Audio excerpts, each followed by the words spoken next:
Buenas tardes. Buenas tardes, doctor. Hola. Entonces, sigamos avanzando.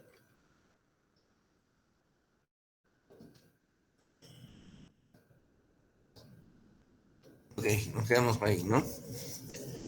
Hablemos del cuadro clínico de la pericarditis. ¿Perdón? Caracas. Caracas.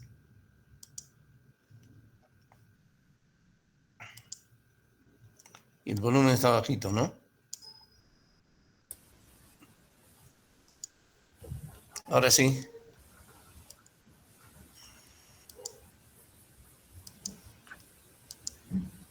Ahora sí se ve en mi pantalla. Sí, doctor. Se puede ver. Ok. Entonces, hablemos del cuadro clínico de la pericarditis. La pericarditis viral o idiopática muy frecuentemente ocurre en asociación con una enfermedad viral conocida o por lo menos con un diagnóstico viral presumido, ¿no? Presumimos o sabemos eh, que existe una asociación con una enfermedad viral. En general, los síntomas suelen ocurrir más o menos entre 10 a 12 días después de haber sufrido esta enfermedad viral. Algunas veces los virus han sido aislados del fluido, ¿no? Como por ejemplo los virus del virus Coxsackie, del adenovirus, del virus de las paperas, del virus del herpes, han sido aislados del fluido o se han detectado títulos de anticuerpos importantes contra estos, ¿no? Y es posible hacer el diagnóstico de pericarditis viral aguda idiopática. Como le dije, es frecuente que exista un antecedente de infección viral respiratoria. Sin embargo, la mayoría de veces la verdad es que no se puede aislar el virus del líquido pericárdico, ni tampoco se pueden detectar anticuerpos en número suficiente como para detectar la, la causa viral. Por eso el término de pericarditis aguda, viral o idiopática se toma casi como sinónimos, ¿no? El virus de la inmunodeficiencia humana, el HIV, el SIDA, predispone especialmente a pericarditis asociadas a micobacterias o a neoplasias, especialmente el linfoma, y en ese caso suele haber una evolución mala de estos pacientes, es de mal pronóstico, ¿no? Como les dije, más frecuentemente no se puede demostrar etiología viral, por lo tanto, el término idiopático también cabe casi como sinónimo de pericarditis viral aguda o idiopática. La pericarditis viral aguda o idiopática es frecuente a cualquier edad, pero es mucho más frecuente en los adultos jóvenes y suele estar asociada a pleuritis y neumonitis. Es muy frecuente, son muy frecuentes la fiebre y el dolor que hemos descrito, así como también el frote. Y su evolución suele ir de unos días a más o menos un mes.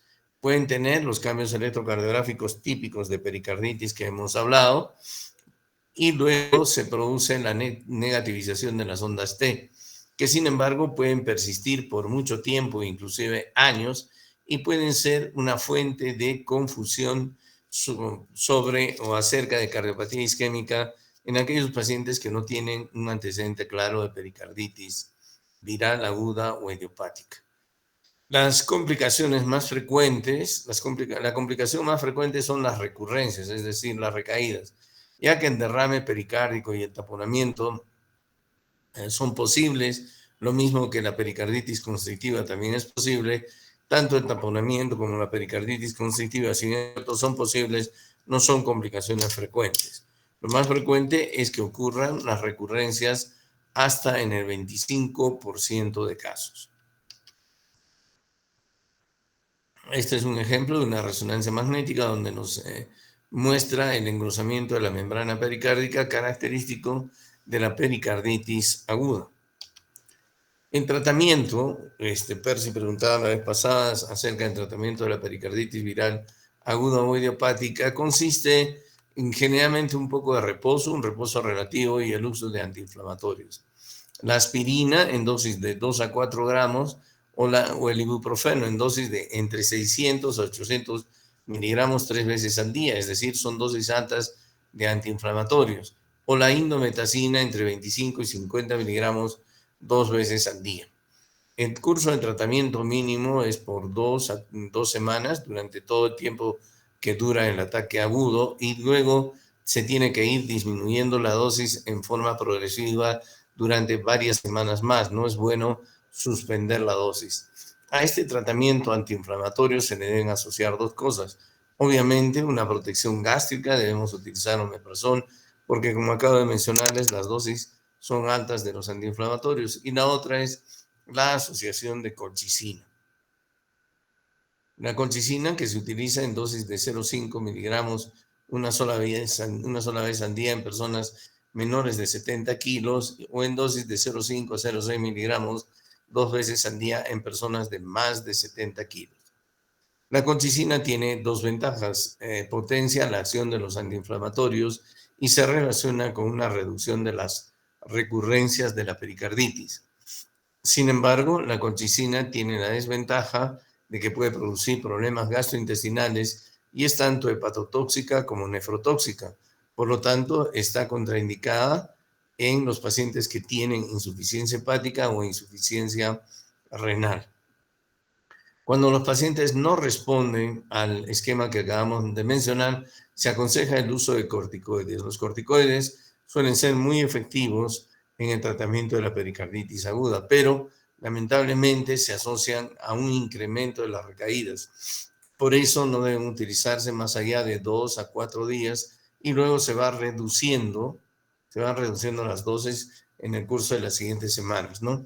El corticoide más utilizado es la prednisona en dosis de 1 a 2 miligramos por kilo.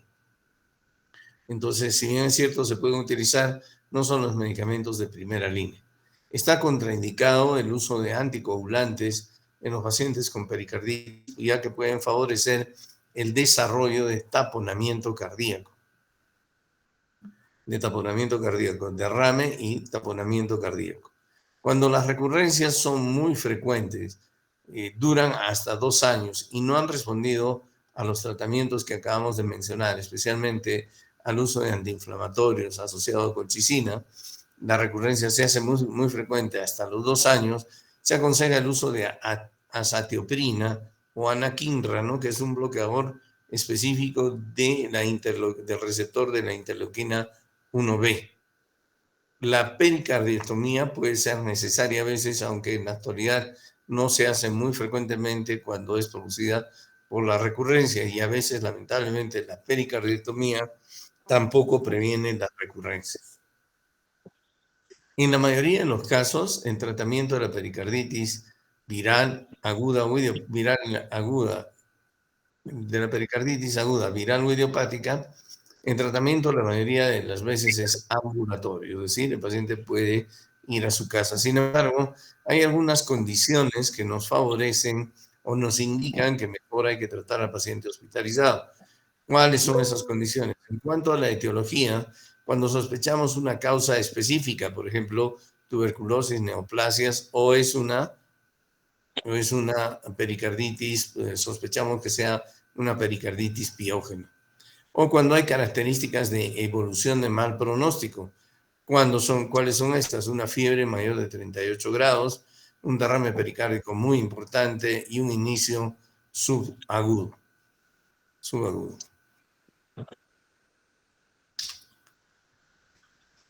Existe otro cuadro clínico de pericarditis aguda que no necesariamente es producida por un proceso infeccioso, por un proceso viral, aunque algunos sostienen que podría ser, ¿no? Y es el síndrome conocido posinjuria cardíaca. Este título engloba aquellas situaciones, aquellas condiciones que tienen un denominador común. ¿Y cuál es el denominador común? Injuria miocárdica con sangre en la cavidad pericárdica.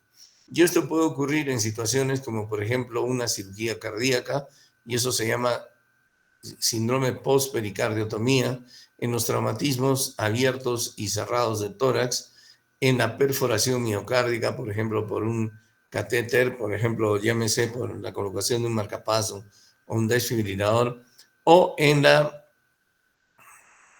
pues rara vez ocurre después de un infarto de miocardio, ¿no? Porque es rara la ruptura ventricular.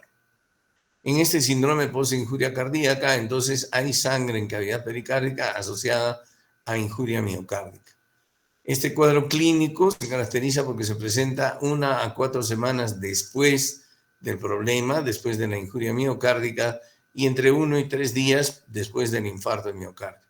El cuadro clínico es muy similar al que acabamos de describir, es decir, dolor, fiebre, pleuritis, neumonitis, frote pericárdico, y pueden tener los cambios electrocardiográficos típicos de la pericarditis. Las recurrencias son frecuentes. Probablemente el mecanismo por el cual se produce esta patología es un mecanismo inmunológico o de hipersensibilidad. Algunos han invocado la etiología viral, pero la mayoría se inclina a pensar que se trate de un mecanismo inmunológico o de hipersensibilidad.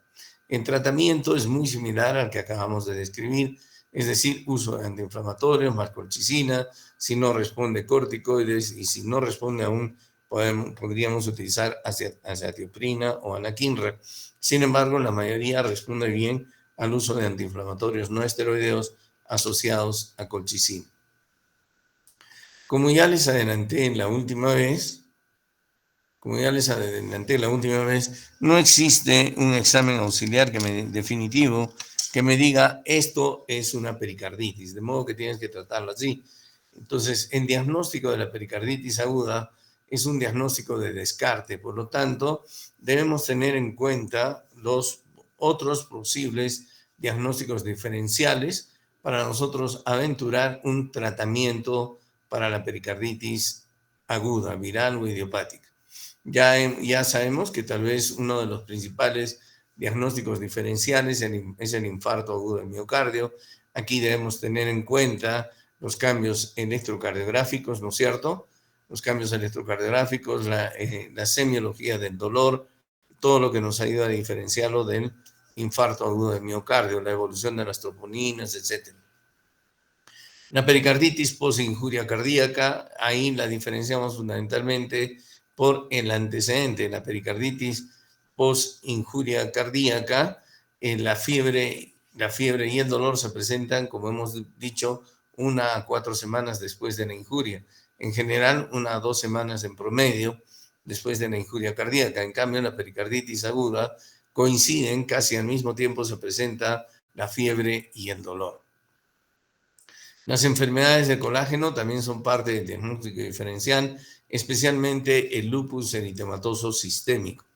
El lupus eritematoso sistémico produce una pericarditis que carece de dolor, pero puede tener fiebre debido a otros procesos. Generalmente lo que produce el lupus eritematoso sistémico es un gran derrame pericárdico importante, y hay que tener en cuenta la etiología lúpica, es decir, hay que pensar en lupus cuando no encontramos otras características que puedan explicar el origen del derrame pericárdico que estamos viendo.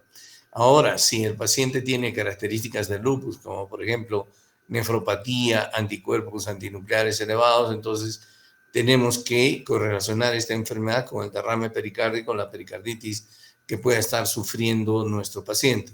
Otras enfermedades del colágeno también son capaces de producir pericarditis y derrame pericárdico, como por ejemplo la artritis reumatoide, la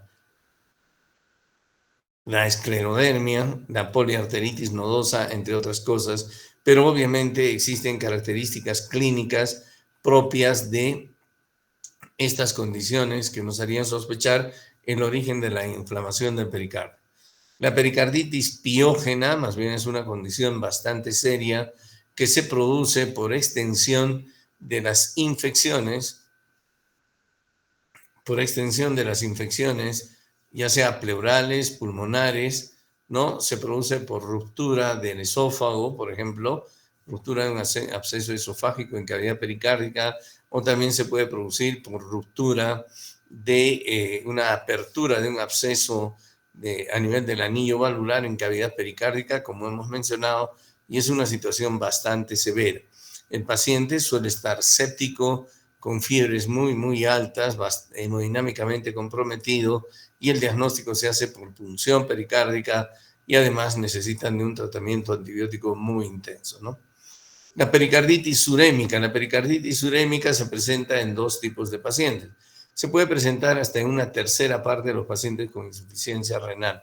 Se presenta en los pacientes con insuficiencia renal antes de que sufran, o perdón, antes de que pasen a diálisis, y también se presenta en los pacientes con diálisis. También se presenta en los pacientes con diálisis. La pericarditis urémica se caracteriza básicamente por derrame pericárdico, básicamente porque presentan derrame pericárdico, pueden presentar dolor, aunque a veces este no es muy importante. La fiebre no suele estar presente por la condición de los pacientes. El derrame suele ser de naturaleza hemorrágica, sobre todo en los pacientes que tienen pericarditis urémica y que no están en diálisis, o puede ser serosanguinolento en los pacientes que están en diálisis. Una complicación puede ser el taponamiento, aunque no es muy frecuente, pero pueden hacer taponamiento cardíaco los pacientes. La pericarditis neoplásica se produce generalmente por metástasis, no por tumores primarios del corazón, sino se producen generalmente por metástasis de cáncer pulmonar, de cáncer de mama, melanoma maligno, linfoma y leucemia. Son los tipos de cánceres o de neoplasias malignas que con mayor frecuencia metastatizan hacia el pericardio. También estos suelen producir derrames pericárdicos importantes, puede haber dolor, rara vez hay fiebre por la condición del paciente, el taponamiento es posible, así como las arritmias auriculares también es posible, como la fibrilación auricular. Causas menos frecuentes de pericarditis aguda son la sífilis, los hongos y causas producidas por parásitos, ¿no? Existen condiciones que se caracterizan por la presencia de derrames pericárdicos crónicos. En países como el nuestro, especialmente la tuberculosis, es causa de un derrame pericárdico crónico. El mixedema o hipotiroidismo también nos puede producir derrame pericárdico crónico, así como las neoplasias, las enfermedades de colágeno, la radioterapia y rara vez las infecciones piógenes.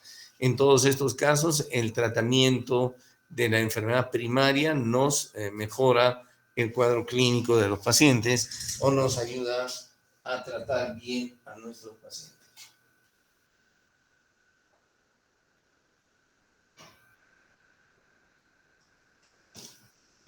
Muy bien.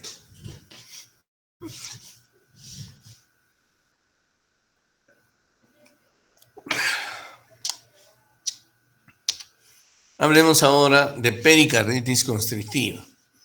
La pericarditis constrictiva ocurre cuando el proceso de curación de una pericarditis fibrinosa o serofibrinosa va seguido de la formación de un tejido de granulación que oblitera la cavidad pericárdica.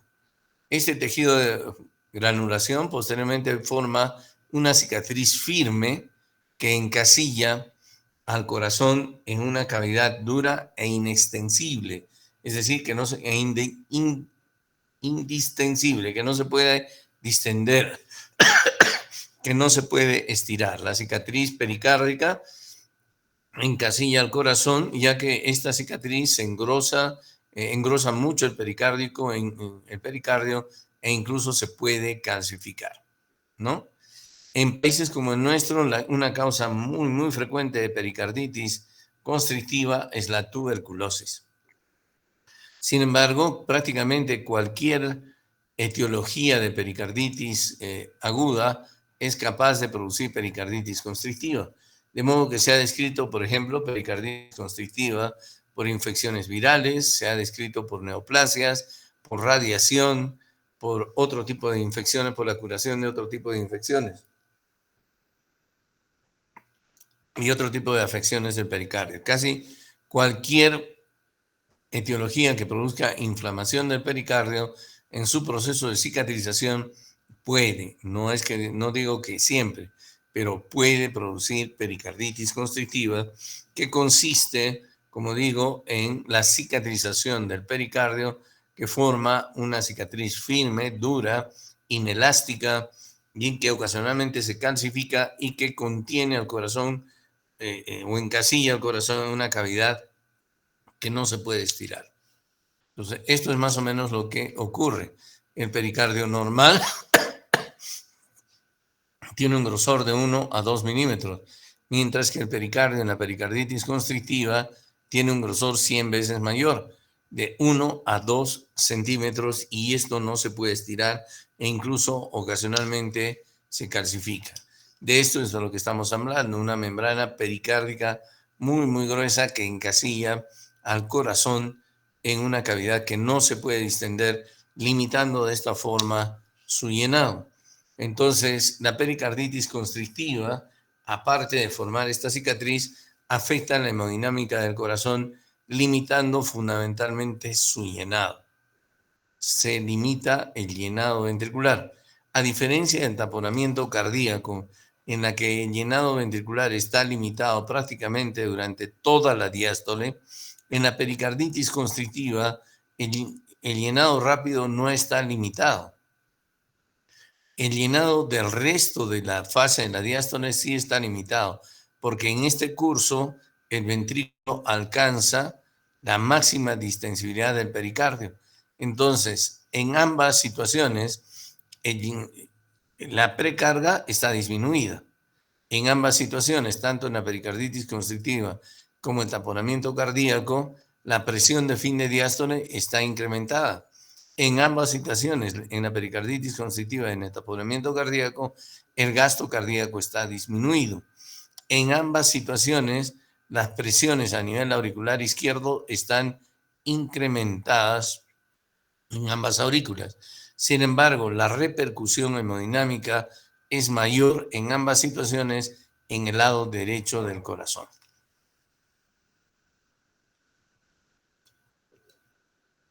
Observen en esta diapositiva, en ambas situaciones las presiones de llenado ventricular están incrementadas.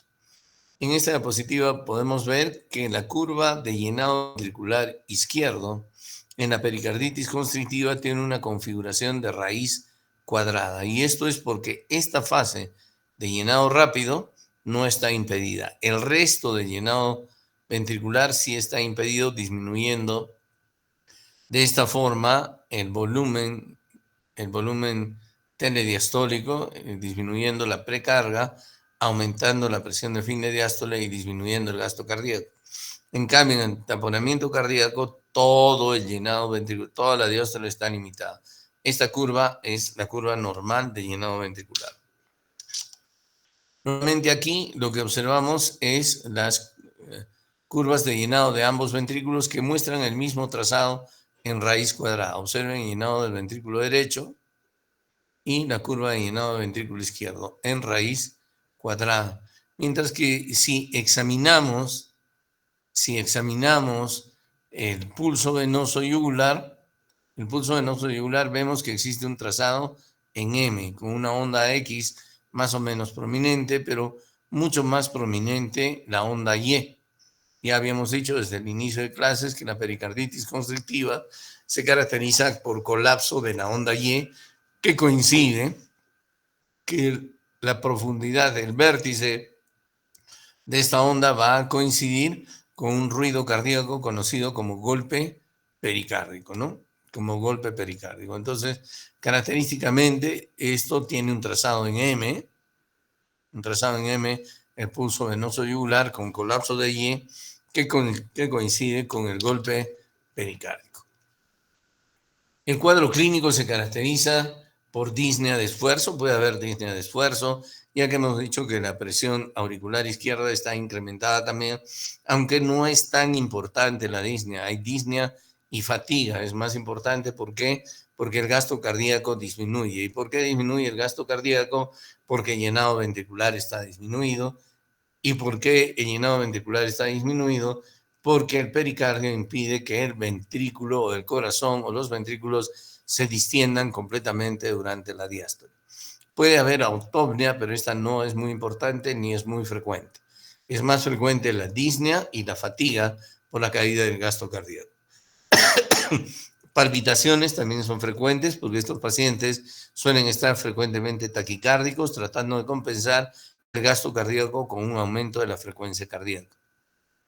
Los signos de insuficiencia cardíaca se corresponden fundamentalmente con falla de ventrículo derecho, es decir, va a haber irritación yugular caracterizada por colapso de la onda Y, va a haber hepatomegalia, edemas, ascitis, a veces hay esplenomegalia. Es común que encontremos en los pacientes el signo de Kussmaul. ¿En qué consiste el signo de Kussmaul? Como ustedes saben, el signo de Kussmaul consiste en una ausencia de la caída de la irritación yugular durante la sístole. En otras palabras, durante la inspiración, no durante la sístole, durante la inspiración. En otras palabras, durante la inspiración, la presión venosa central y la irritación yugular caen. El signo de Kussmaul consiste en que la irritación yugular durante la inspiración se incrementa o no desaparece. Eso se ve hasta en 2/3 de los pacientes con pericarditis constrictiva, el signo de Kussmaul. El pulso paradójico también puede verse en los pacientes con pericarditis constrictiva. Sin embargo, es más frecuente en los pacientes con taponamiento cardíaco. El pulso paradójico se ve hasta en el 30% de los pacientes con pericarditis constrictiva y hasta en el 70% de los pacientes con taponamiento cardíaco. Los ruidos cardíacos están disminuidos y escuchamos un golpe pericárdico que coincide con el colapso de Y. Es un ruido de alta frecuencia tipo chasquido y que nos puede hacer confundir con un tercer ruido. Pero ¿cómo nos damos cuenta de que no es tercer ruido? Porque coincide con el colapso del pulso venoso a nivel yugular. La electrocardiografía generalmente nos muestra trastornos de repolarización que consisten en ondas T que están aplanadas o incluso un poco negativas. Es frecuente la presencia de fibrilación auricular. La radiografía puede presentar hasta en el 30% de casos una calcificación pericárdica, la cual es frecuente en los pacientes que sufren pericarditis constrictiva de origen tuberculoso.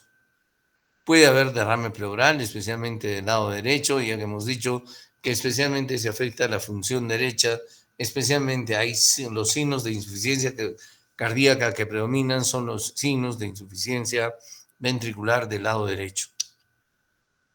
Cuando hacemos una ecocardiografía, la pericarditis constrictiva presenta los cambios del flujo en las válvulas auriculoventriculares similares a los cambios que presenta el taponamiento cardíaco. Es decir, durante la inspiración, el flujo aumenta muchísimo a nivel de la válvula tricúspide, la velocidad de flujo aumenta muchísimo a nivel de la válvula tricúspide y se reduce a nivel de la válvula mitral. Mientras que durante la expiración ocurren cambios contrarios, es decir, durante la expiración aumenta muchísimo el flujo a nivel de la válvula mitral y disminuye el flujo a nivel de la válvula tricúspide. Y esto también se puede ver en las venas pulmonares y en las venas cavas, ¿no? Y en las venas cavas. Eso nos ayuda a sospechar de pericarditis constrictiva o también de taponamiento cardíaco. Otra característica que es más, digamos, más, no plausible, más notoria en el taponamiento cardíaco es el desplazamiento del septum interventricular hacia la izquierda durante la inspiración y hacia la derecha durante la expiración. Esto también se ve en una pericarditis constrictiva y en el taponamiento cardíaco. La ecocardiografía, sin embargo, no es el examen gold estándar para el diagnóstico de pericarditis constrictiva, a diferencia del taponamiento cardíaco, en el que la ecocardiografía sí es el examen gold estándar para el diagnóstico de pericarditis constrictiva. El examen gold estándar para el diagnóstico de pericarditis constrictiva es una tomografía simple de tórax sin contraste o una resonancia magnética también. Cualquiera de los dos. El tema o el problema es, o la ventaja de la tomografía es que la tenemos mucho más a mano que la resonancia magnética, ¿no?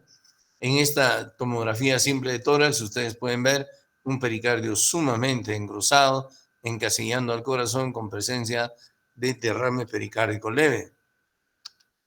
Esta es una resonancia magnética en donde existe evidencia del engrosamiento del pericardio visceral y del pericardio parietal con un derrame pericárdico también leve. Otra resonancia magnética donde se ve el engrosamiento de las membranas pericárdicas.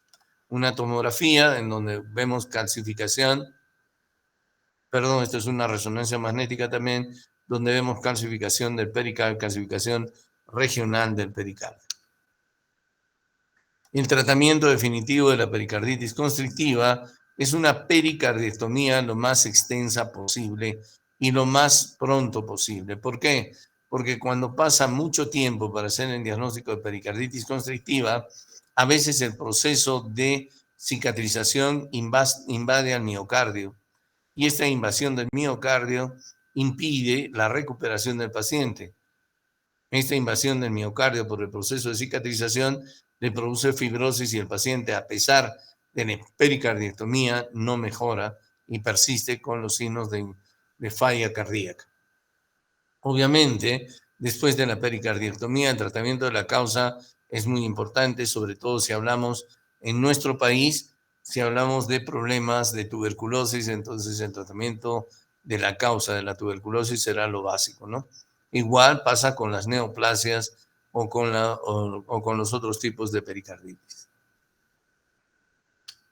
Muy bien. ¿Alguna pregunta hasta aquí? Doctor, una pregunta. ¿El tratamiento para una pericarditis aguda, cualquier pericarditis, ayuda a mejorar el pronóstico para que el paciente no desarrolle una pericarditis constrictiva? ¿O siempre va a ser quedar a chance? No. Siempre existe predisposición o la posibilidad de que desarrollen pericarditis constrictiva, pero no quiere decir que el 100% de los pacientes que hacen pericarditis aguda van a hacer pericarditis constrictiva, ¿no? Eso no quiere decir eso. Hay que darle el tratamiento como debe ser, sí.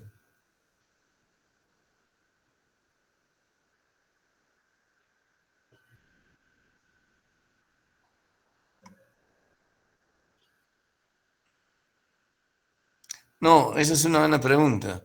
O sea, es cuestión de porcentajes. En ambos, por ejemplo, se presenta el pulso paradójico, pero el pulso paradójico es más frecuente en el taponamiento que en la pericarditis. En el taponamiento se presenta en el 70% y en la pericarditis en el 30%. Al revés, el signo de Kussmaul se presenta en ambos, pero el signo de Kussmaul se presenta solamente en un 30% de los pacientes con taponamiento y en el 70% de los pacientes con pericarditis.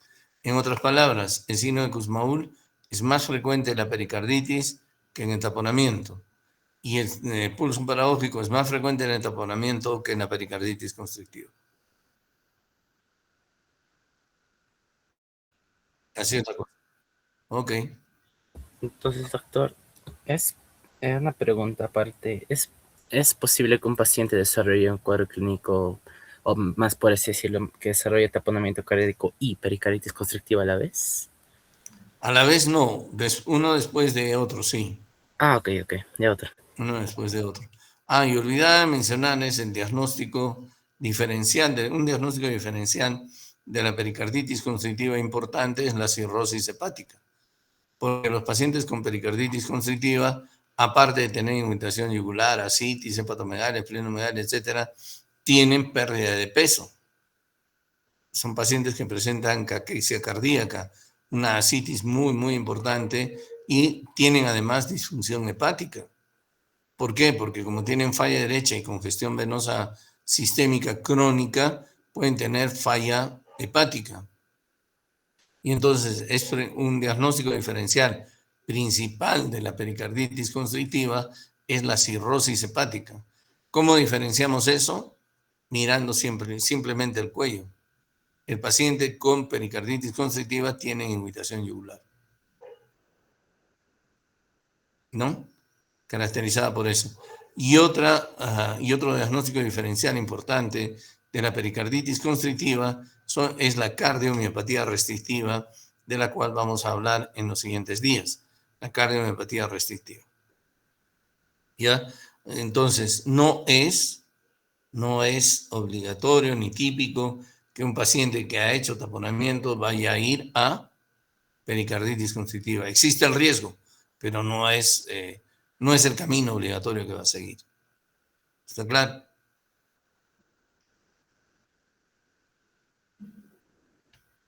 ¿Alguna otra pregunta?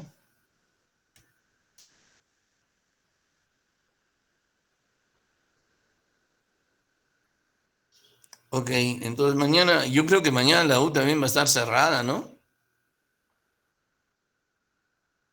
Porque mañana no creo que haya clases, como hay desfile cívico.